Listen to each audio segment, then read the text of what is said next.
కూటమి ప్రభుత్వం విపరీతంగా పెంచినటువంటి పెట్రోల్ డీజిల్ ధరలకు నిరసనగా మరి మా వైఎస్ఆర్ కాంగ్రెస్ పార్టీ నాయకులు కార్యకర్తలు అందరం కూడా ఇక్కడ చేరుకొని సంతకాలు సేకరించుకొని ఇక్కడ రిప్రజెంటేషన్ ఇవ్వడం జరుగుతుంది.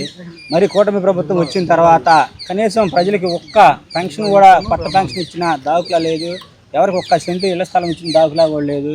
మరి రానున్న రోజుల్లో మళ్ళీ వైఎస్ఆర్ కాంగ్రెస్ పార్టీని నిండు మనస్ఫూర్తిగా ఆశీర్వదించి రానున్న రోజుల్లో జగన్మోహన్ రెడ్డి గారిని మళ్ళీ ముఖ్యమంత్రిగా, అదేవిధంగా తెనాలి మాజీ శాసనసభ్యులు అన్నాబత్తుని శివకుమార్ గారిని అత్యధిక మేయడితో మళ్ళీ గెలిపించాలని కూడా కోరుకుంటూ సెలవు తీసుకోండి.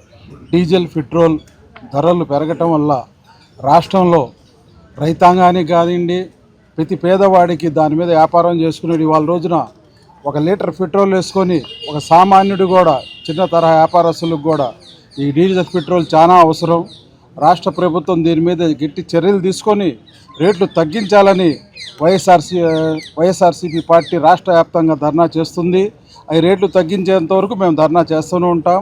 అలాగే కూటమి ప్రభుత్వం గతంలో చేసిన వాగ్దానాలు సరిగ్గా అమలు చేయక రాష్ట్రంలో ప్రజలు పనులు లేక, వ్యాపారాలు లేక, సరైన ఉపాధి లేక వేరే రాష్ట్రాలకు వెళ్ళిపోయి ఇక్కడ ఉన్నటువంటి ప్రజలు చాలా ఇబ్బంది పడుతున్నారు.